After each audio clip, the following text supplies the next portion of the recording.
But before we start the lecture, quick reminder, after the lecture we go outside and take a joint picture. And now one more thing, if during the lecture anyone is leaving the room for whatever reason, please notice that there is a camera taking photos there. If you are passing by, try not to obstacle the camera. Now, it's my pleasure to introduce the second speaker today, Robert Schrader from Berlin, and he will be talking about hit kernels on metric graphs and the trace formulas. So, thank you, Peter, and thank you for the organizers for inviting me. I hope this will be a good meeting and that it will help establish new contacts. I'm sorry that to hear about Professor Geiler. I knew him in Berlin, and I experienced him to be a very diligent and very careful scientist, doing all things in great detail and with great stamina.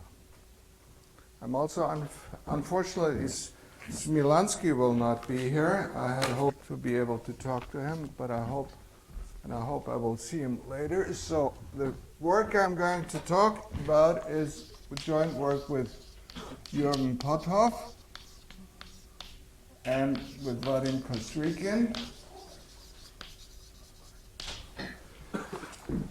And I apologize in advance that I'm not going to quote any references. They will be all in published papers. However, I will use the word we frequently, and sometimes it will mean the work that we have done, and sometimes it will also include work which has been done here, and from people who are here at the moment. And I remind you of a story of Talleyrand, when he was at a party somewhere near Paris and they heard gunshots nearby and he said, "Hurrah, we are winning." Then someone asked, "Who is we?" He said, "Well, we find out tomorrow." So let me put a graph on this here. A graph will be something like this.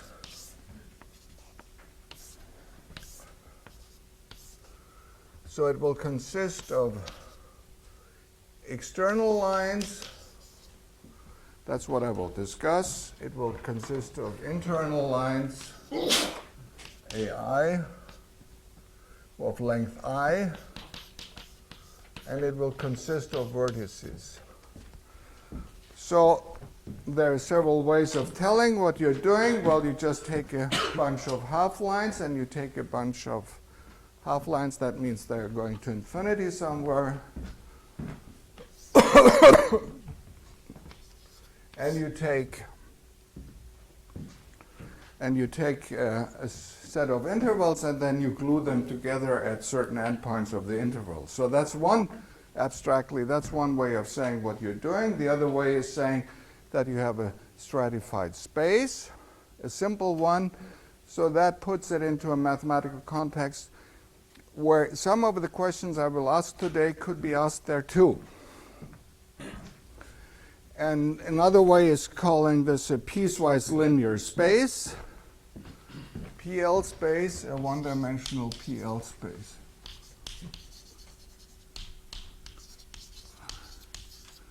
That's a special case of a stratified space. Well, it has a metric structure and so on, and that's going to be the topic of my talk. So let me call this G. Whatever this is now, there's a Lebesgue measure on this.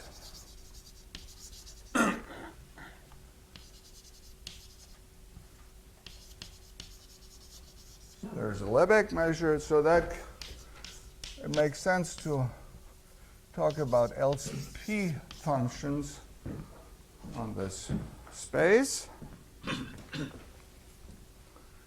And so that's the first thing. The second, so 0 is of course functions on G make sense. So this is the 0 condition. The next condition is that differentiability makes sense.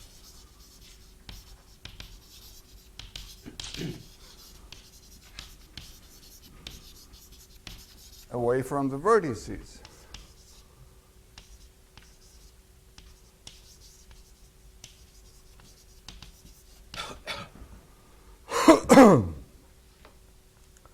So C, that means the Laplace operator is defined.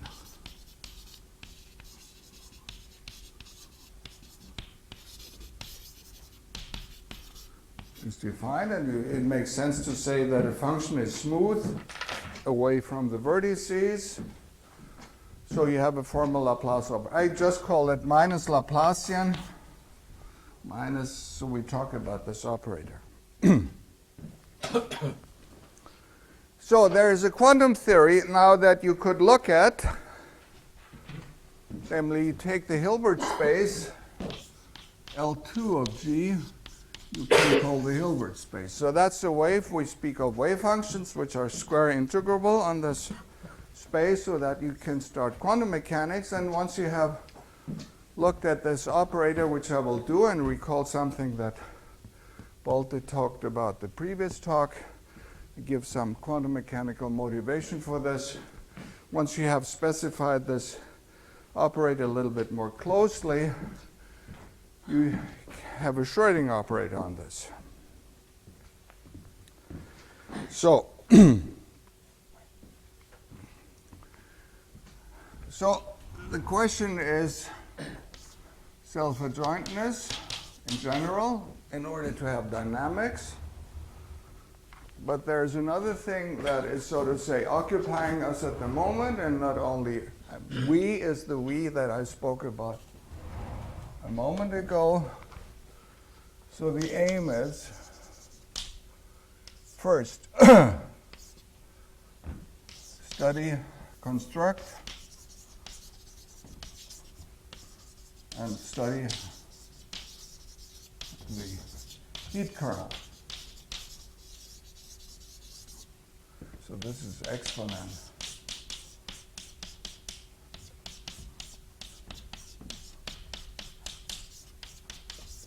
in G. So that's the first thing. The second thing is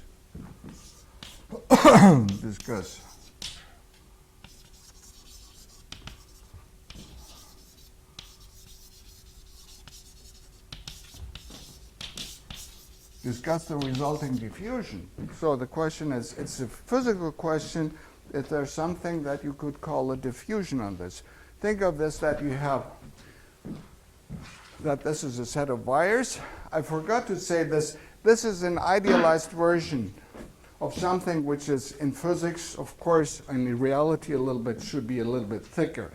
So that opens a field which people also in the audience have looked at, how this is a limiting, so to say, object. It's you could say it's a deformation retract of a tubular neighborhood of this graph, if you think of this as embedded in Euclidean space. So there are a couple of questions that you can ask. In what sense is this deformation retract, the mathematics on this deformation retract related to mathematics that you can do on the tubular neighborhood? Open question, looks like a difficult problem. There are some results in this. The third thing is construct Brownian motion.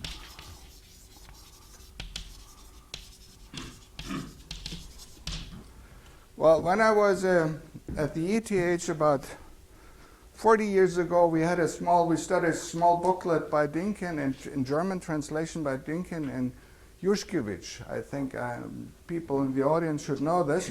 And there they said, well, the theory of Markov process and Brownian motion on graphs and even on intervals is still under intensive investigation. So far, to the knowledge of the colleague Jürgen Potter, a former student of mine who is working on Brownian motion, is that not much progress has been made.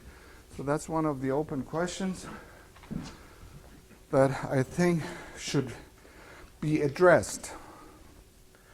You see, and thinking of this as a stratified space, you could ask the same question. I mean, you take a Laplace operator we had last week. We had a talk about the Laplace operator on stratified spaces.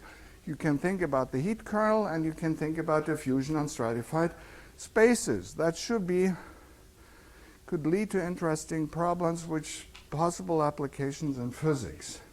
So this, I think there's a lot which can be done, or Brownian motion, yeah?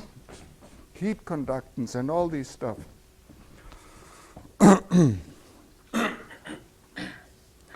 So that opens, so to say, I think that opens a field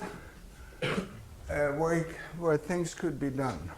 So now I recall a little bit what Balter already has done, how to obtain all Laplace operators.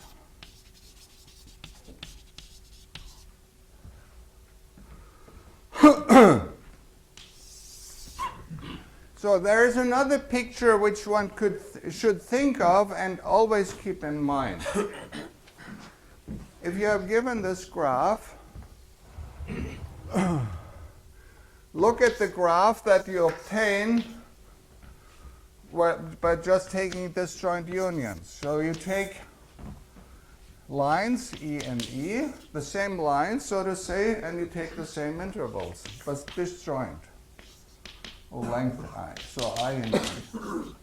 You just take the disjoint set. That is, of course, that also has Lebesgue measure on this disjoint union, and the LP spaces are some sort of, in a one-to-one correspondence, you can put them. Yeah? And here you also have a Laplace operator. So there's a formal Laplacian minus Laplacian on, I still write it on this set, minus Laplacian. And now, and think of this, that it's defined on the domain of functions which have compact support away from the endpoints. Yeah? So you have a natural Laplacian on C compact interior of compact support, and this here, the interior. And then there is a theory of von Neumann, which I recall. Says the defect index. The defect index of this is equal to Nn, where n is the number of external lines plus twice the number of internal lines. So you parameterize. Parameterization is given in terms of self-adjoint extensions. The self-adjoint extensions are parameterized by elements in Un, where Un is the set of n by n unitary matrices. So that's one way, and the other way is by looking at boundary conditions.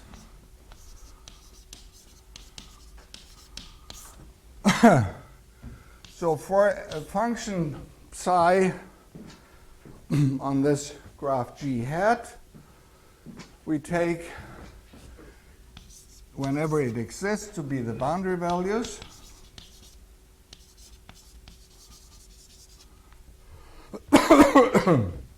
Of psi, and psi prime, these are the boundary values of psi prime. The derivatives were, in contrast to the previous speaker, we take the normal inward derivatives to have it intrinsic. So, and then you formulate A times psi, boundary conditions you formulate in this way, equal to 0, where psi is, so to say, you consider this to be an element in Cn and also this to be an element of Cn. And A and B are n by n matrices.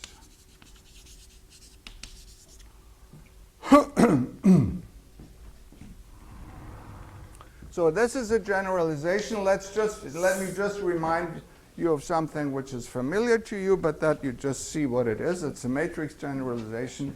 If you have a function on the half line, you have cosine phi times psi of 0 plus sine phi psi prime of 0 is equal to 0, and these are called Robin boundary conditions.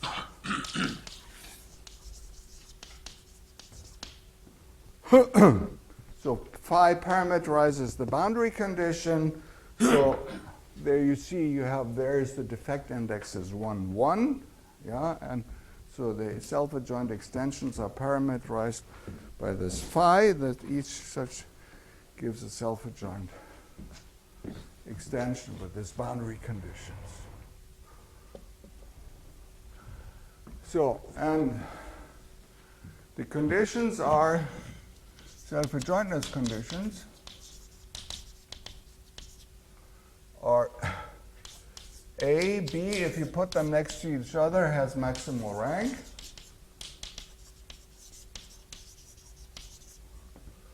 And second, A times B is equal to B times A adjoint. Then you get a self-adjoint operator with these boundary conditions, and A, the boundary conditions are the same.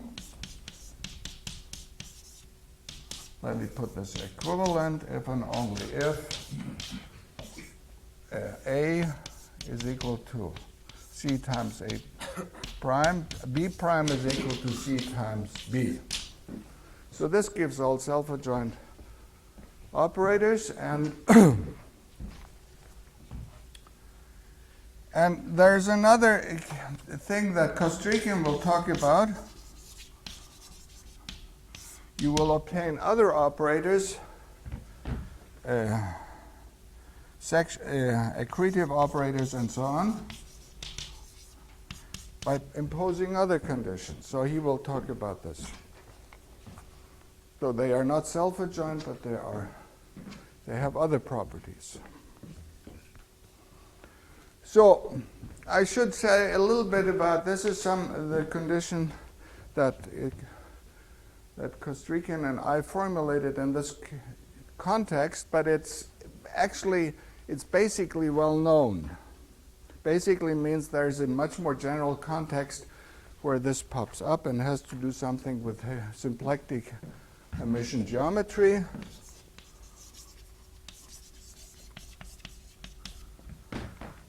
Emission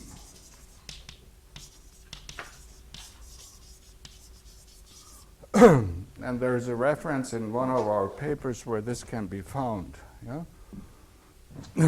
With the history I don't know. I learned it from Graham Siegel in a simple context, and then it has this condition here. Where does it come from? As a physicist, I tell you where it comes from as a physicist. If you have a wave function psi of x, let's say x in R3,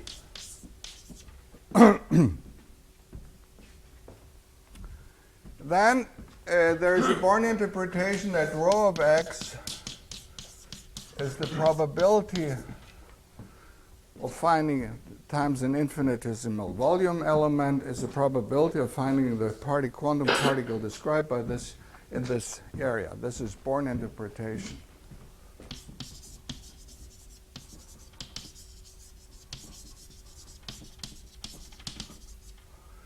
Well, if you have a density, this looks like, it's a probability density. But then you can ask, is there a probability current? Well, there is a probability current, which you call J of x. This is 1 over 2 Im, which is the mass of this particle described. Psi star of x. This is the gradient going in both directions. This here. And if you now have a solution of the Schrödinger equation, psi of x and t, then there's a continuity equation. Well, here, the condition that you look at if you have boundary conditions here is that the sum of the probability currents that you calculate at each of these vertices sum up to 0. This we call the local Kirchhoff law. Yeah, because you have a sum of, think of this as electric currents, they sum up to 0.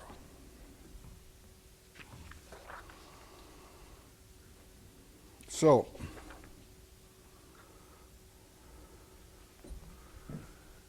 this is, so to say, the setup that you have.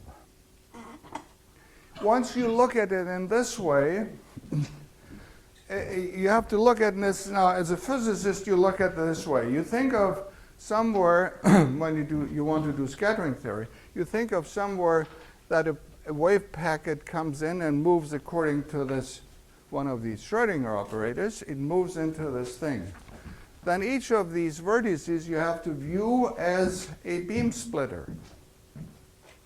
So it splits the beams.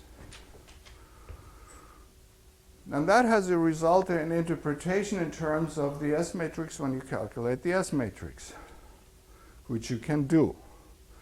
I should say all these Laplace operators that you now get are finite rank perturbations of each other. So there is, you know that there's an abstract theory. I think goes back to Kato, but maybe when the Russians here maybe they quote something else.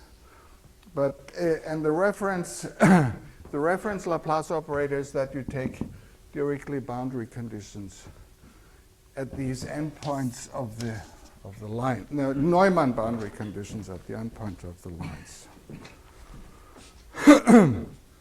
Well, viewing it this way, I tried to suggest another problem.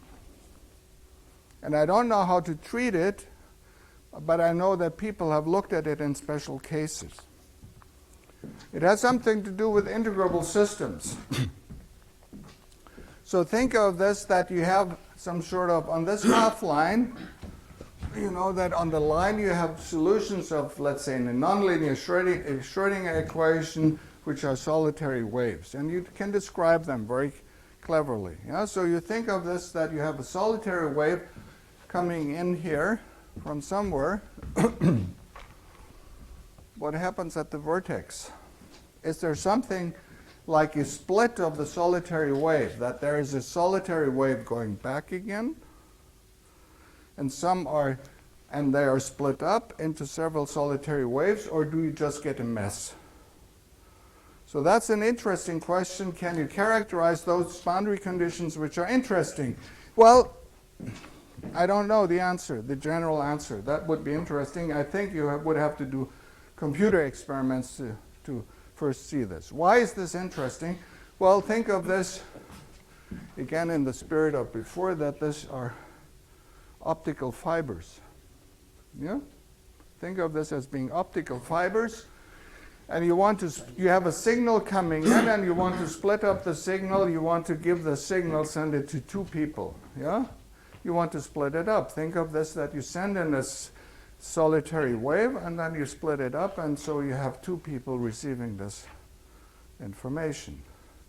And I've started talking, last year I had the chance of being in Erlangen, and I talked to people who work there in optical things, and they're very much interested in the behavior of solitary waves in optical fibers. And they have devices by which they can split up these things.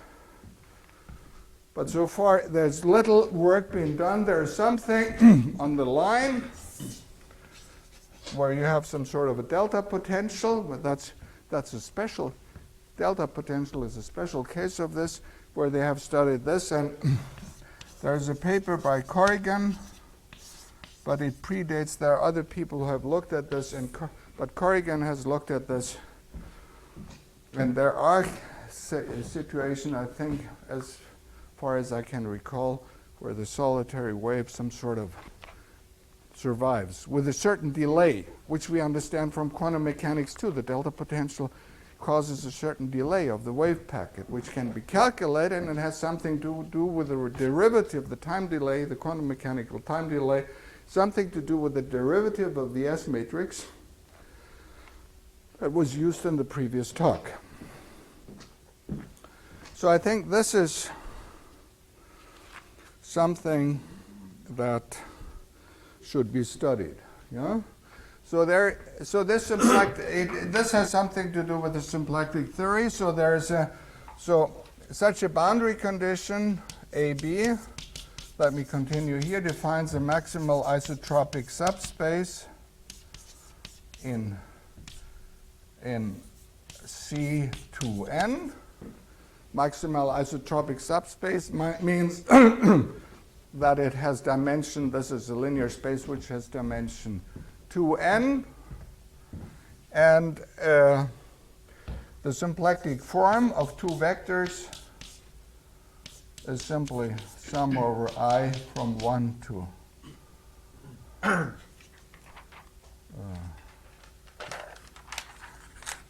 n. What is it? xi bar I plus n minus xi plus n bar yi. This is the symplectic form.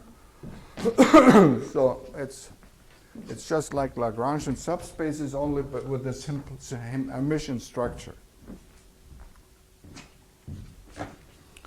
So now the question one should ask, well, I have to find this Laplace operator, so to say, on this disconnected thing here.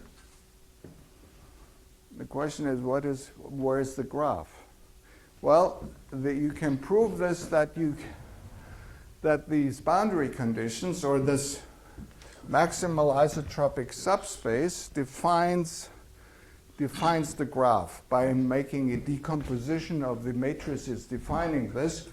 It's closely related to the decomposability of matrix theory, which goes back to Frobenius, just as a reference. So there is a decomposition. M A of B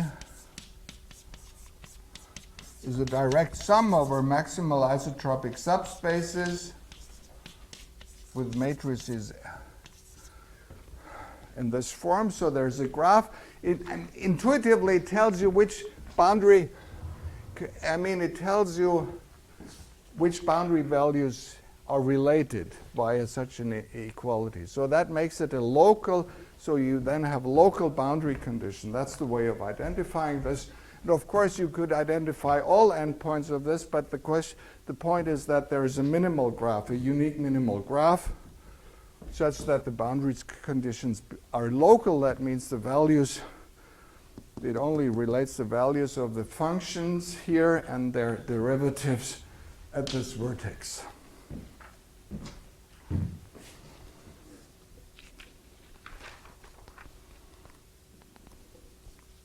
So these are the results.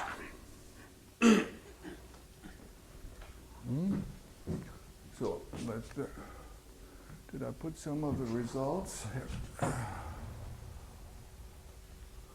So these are some of the results.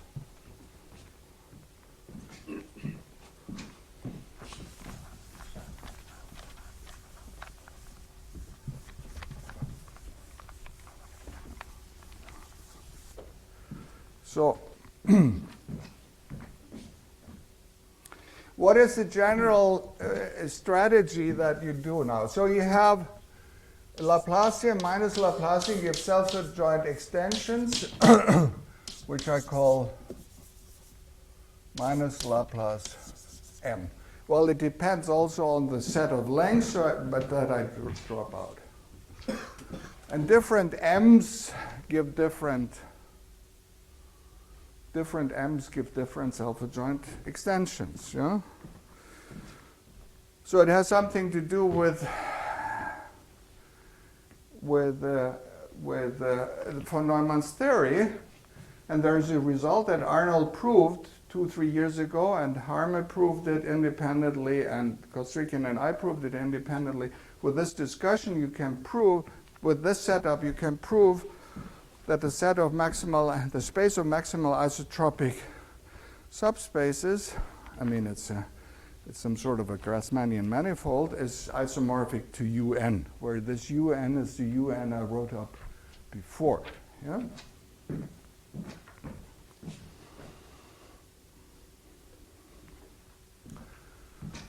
So, and the general question is,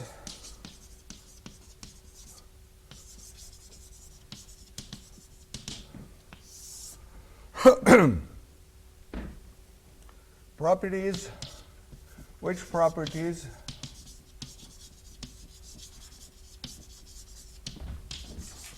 of my can be read off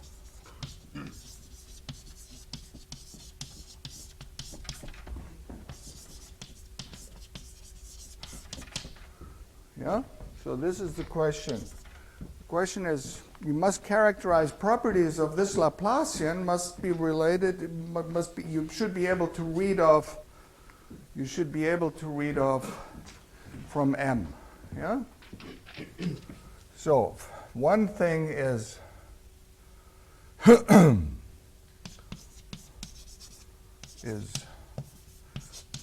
yeah, if, and so on.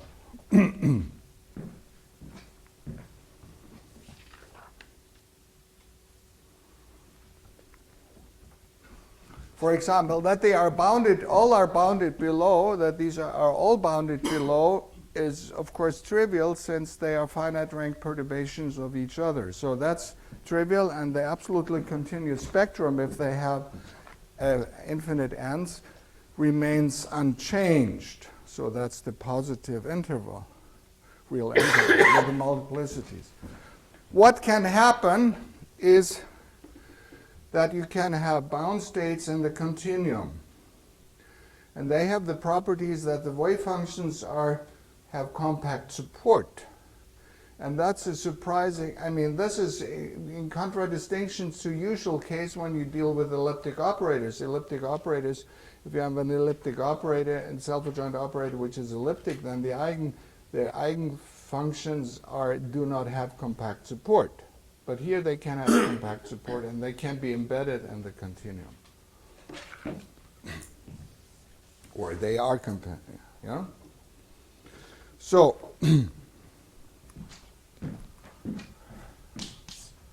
secondly, the heat kernel exists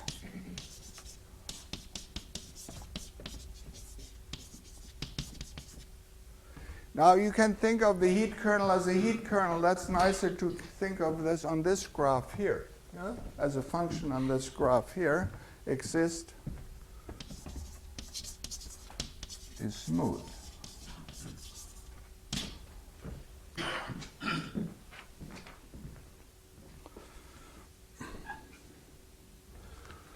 And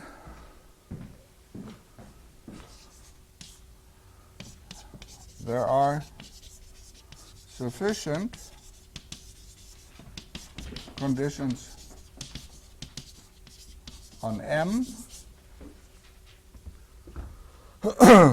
such that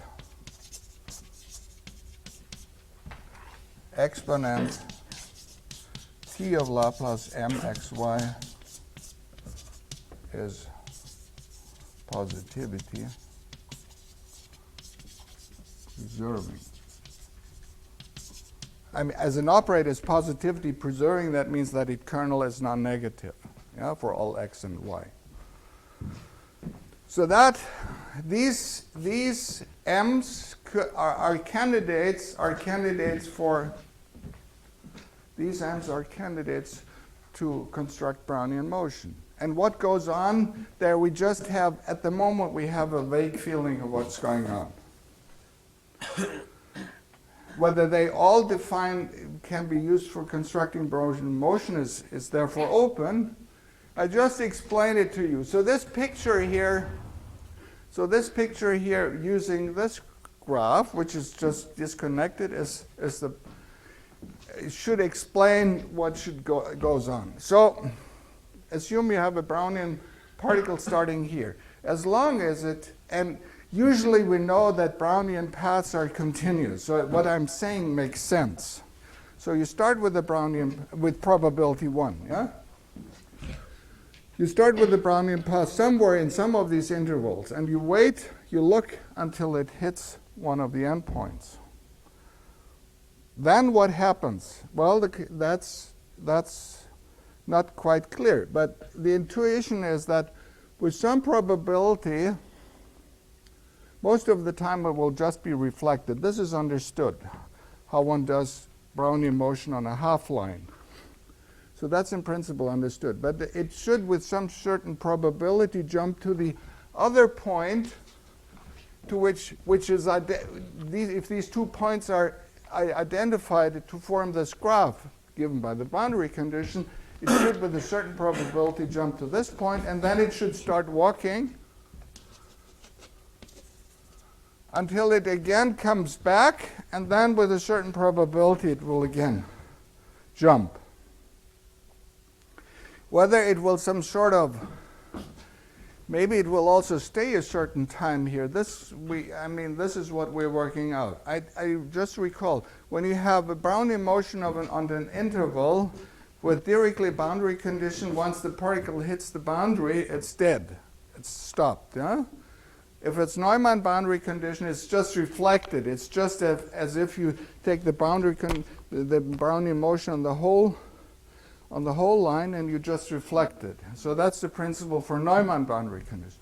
But for other boundary conditions which are more complicated, it's not clear. So at the moment, what Kostrykin will talk about is when the boundary conditions are such that the functions are continuous at these vertices.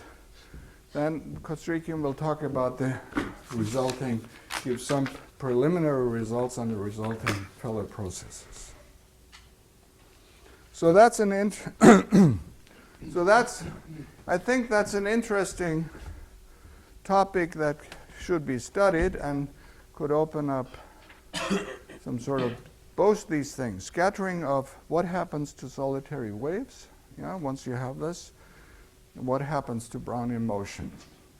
There is, for those, just to make an additional remark, there is, in Ito and McKeon, there is some chapter on Brownian motion on intervals, but Pothoff tells us that most experts, it's hard to read. You have to do a lot of work to understand what is going on there. So it's conceptually a difficult problem, but very interesting and I think also promising.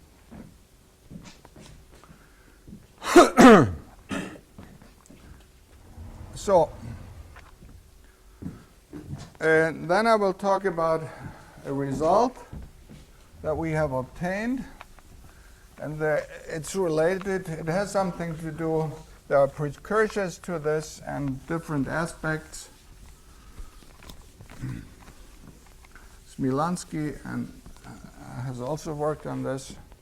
Well, actually, he started in this context. He started it with co-workers. It's the inverse problem.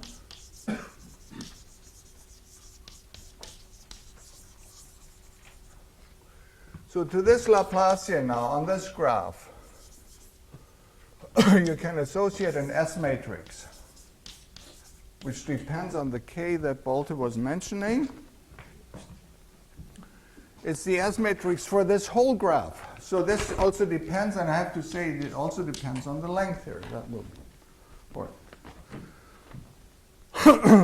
And that's a meromorphic function.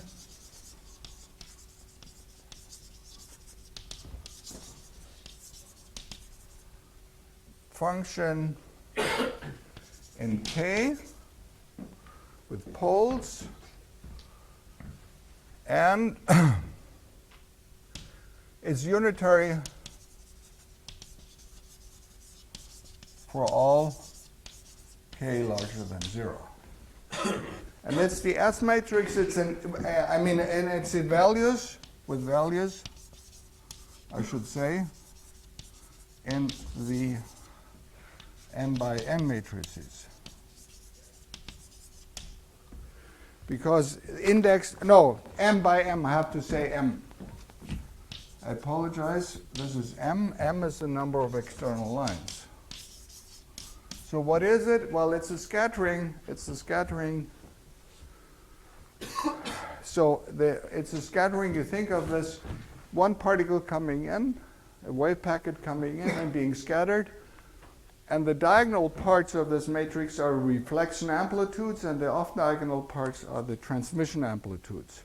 So that's very familiar for those who know potential scattering theory on the line. You have to think of the line as being consisting of two parts, positive line, positive axis, and the negative axis. And the statement is, the question is the inverse problem. Once you know this S matrix for all k, let's say for all real k, because then you know it by this analyticity. Suppose you know it for all real k, how much can you recover?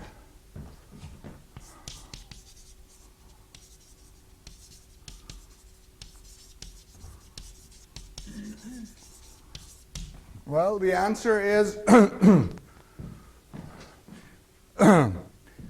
you can recover the graph.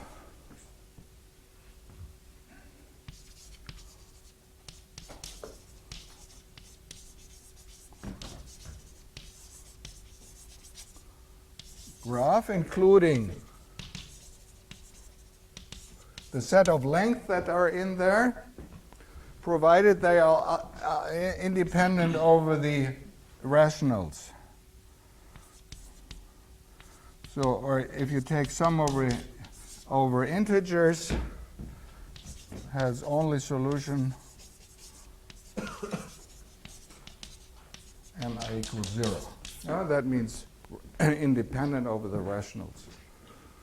And you can recover the boundary conditions.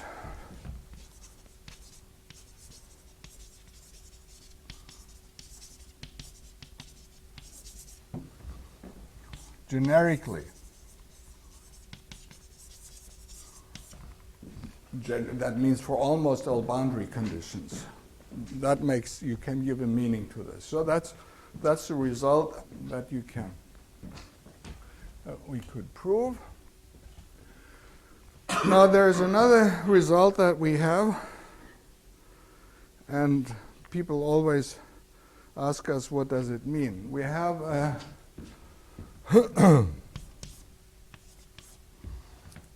we have an algorithm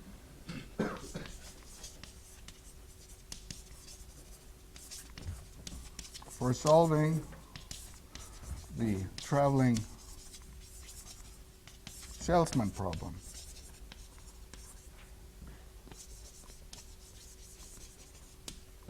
What does it mean? Yes. No, I tell you what the physics is. I tell you what the physics is. And then I would have to write up too many formulas to say what it means, yeah? But I will tell you what it involves.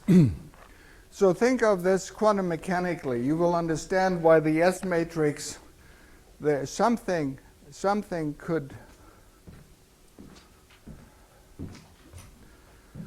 could be relevant for this. Quantum mechanically, think of a wave packet coming in here. Yeah?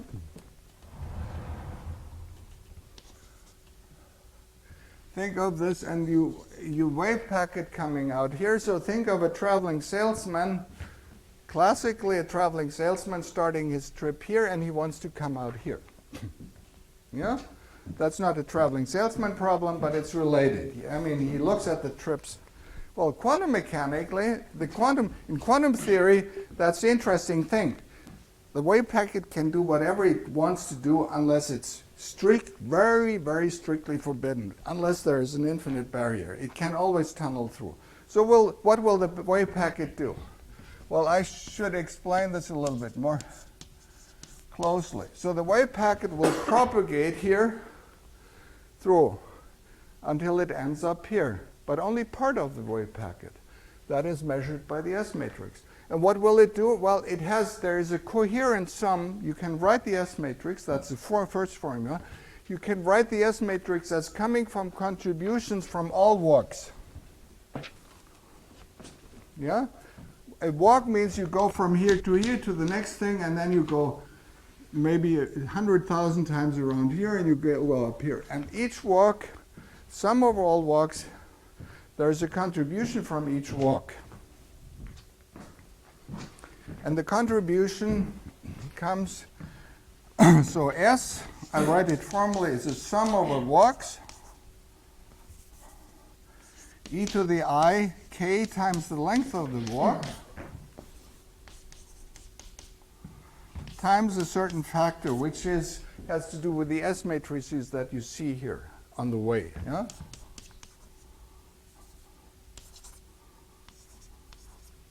The single S matrices that are associated to this. So it's a sum over all walks. So in that sense, the length of this walk are hidden in this quantity. Yeah? So now you have to do a clever Fourier analysis to plug out all the lengths here. So that the longer this is, the different lengths give different contributions. Yeah? Different walks give different contributions. So you have to do a clever Fourier analysis of this. Well, now, and then you get, so to say, the contribution to this S matrix element when you go once through. Well, to solve this traveling salesman problem, you add some sort of penalty loops at the vertices, and you require, so to say, you only look at those contributions where you have, so to say, where you can analyze that you go through this loop once. This is biathlon. Yeah? And when you do this, you can analyze this S matrix. And you have to do Fourier analysis in order to plug out the walks that do this penalty lap. So what does it involve? The solution that Peter asked involves two things. You have to write the S matrix. You solve the S matrix for every k. Yeah? You solve the S matrix. That's matrix inversion. That's not so much computer time. But then you have to do Fourier analysis in many variables. Yeah, and high dimensions. And that we don't know how to do. I mean, we don't know how to do this effectively. So we have too little experience and too little time at the moment to discuss this. But it's a well-defined algorithm to find out what is the, so to say, the shortest length that a traveling salesman has to cover once he had to traverse, even given that he enters the graph here and leaves in an arbitrary other place, but is guaranteed to have visited each of the vertices at least once. So this is the inverse problem. So I come to I think I will be in due time. So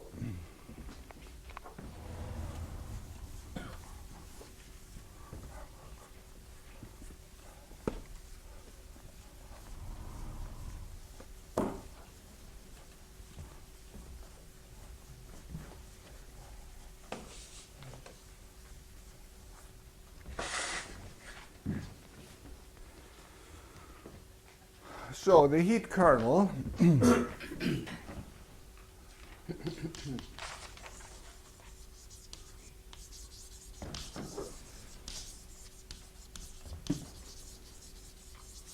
special cases. So this is an overlap with the results that Bolter reported. Special cases means you look at the S matrix at the vertices or related, defined by the vertices. You look at this quantity,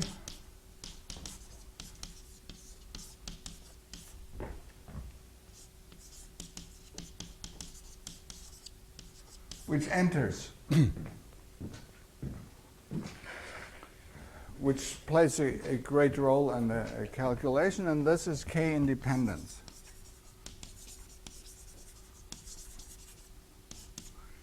And the characterization was mentioned by Baltus. I will not say it. You look at those boundary conditions that you have.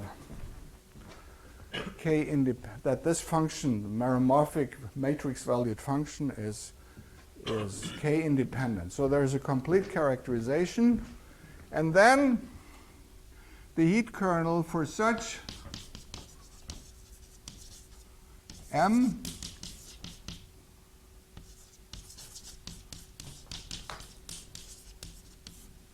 there's a heat kernel has the following representation. Exponent T of Laplace mxy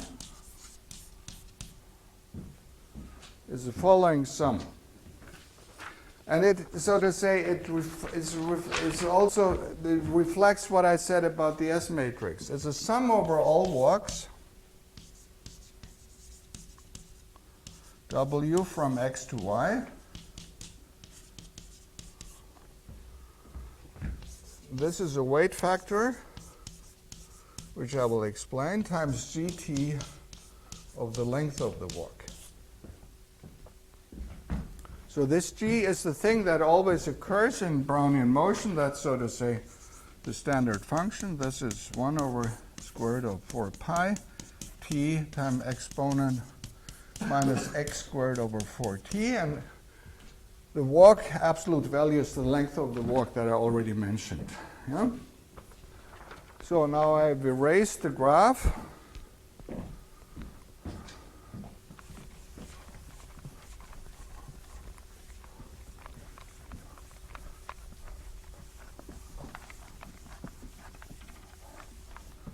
So I'm going to explain what this weight factor is.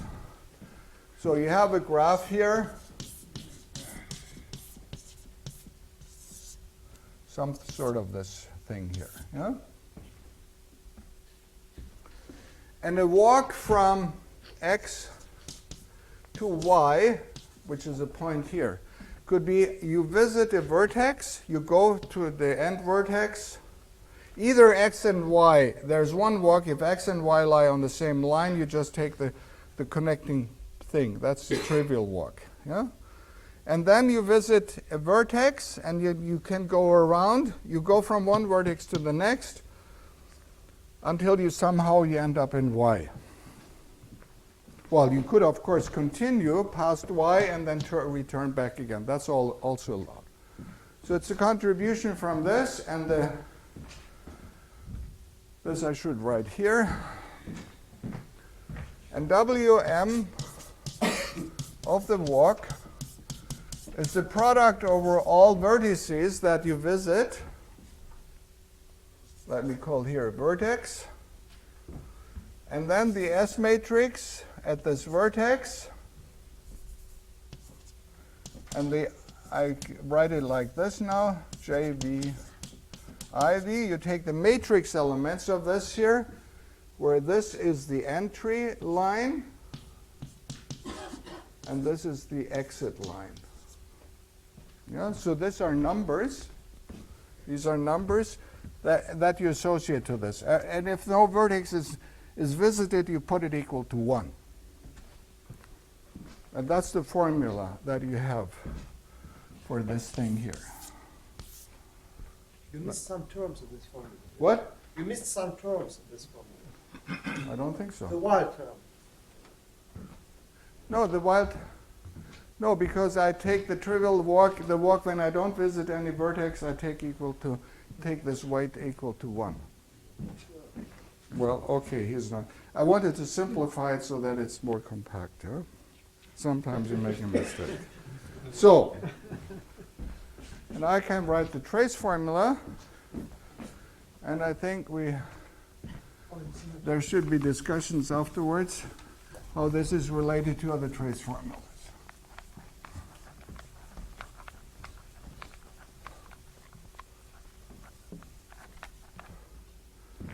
So the trace formula is trace over this L2 space of exponent t Laplace m with these boundary conditions minus j. I will explain this in a second what this is. J is equal to something. So what is j? Well, usually when there are external lines, the space is non-compact. So this operator is certainly not traceless because it has a continuous spectrum. But j is, so to say, the L4 is equal to, what was it? 1/4 I minus E minus epsilon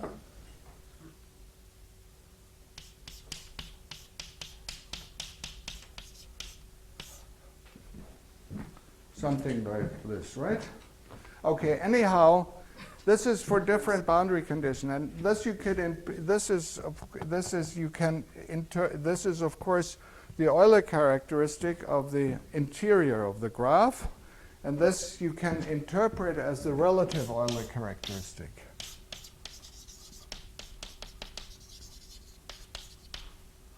Absolute. These are notions which are familiar from the theory of manifolds.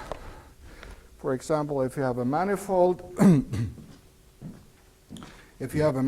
with boundary, the absolute Euler characteristic is just the Euler characteristic of the manifold, and the relative Euler characteristic is the Euler characteristic of the manifold minus the Euler characteristic of the boundary. Of course, one of them is 0 and the other is not 0. Yeah? So these are the results, and they appear in index theorem. The relative and absolute Euler characteristics appear in index theorems when you look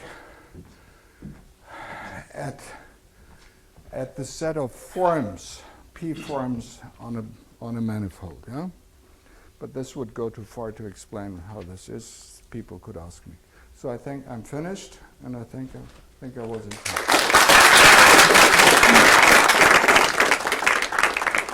We can have just one quick question. When you mentioned solitary waves, were you talking about a nonlinear wave equation? Yes. Or about I'm talking about solitary waves from integrable systems. Okay, so you take, let me put this like this. You have to discuss this asymptotically. Take a solitary wave solution of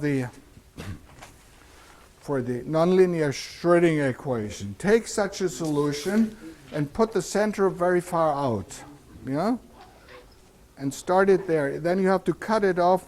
Think of this as living, so to say, on one of the infinite edges of the graph, yeah?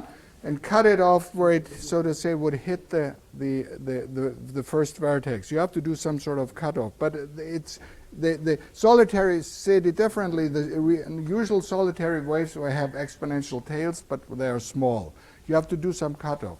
And now start moving this according to the nonlinear Schrödinger equation. Start moving this. So you let it move towards this vertex, this package. And at the vertices, you have these boundary conditions. So you should be able to do this numerically, study what happens at this boundary condition, and then continue this. So the question is, what will happen to this solution with these boundary conditions? Yeah? So the Laplacian is being replaced by a nonlinear operator. That's right, but the boundary that's right. The boundary conditions, so to say, you keep some of these boundary conditions because it looks like they might be interesting. Yeah? You have to contact me, and then we have to look up. Corrigan has looked at. Corrigan has looked at this, where this is the delta potential. The delta potential can be formulated in terms of boundary conditions, namely that the function is continuous here, and the discontinuity of the derivatives is proportional to the wave function. So there are some results there, and it looks like that sometimes the solitary waves survive. I think this could be a very interesting problem.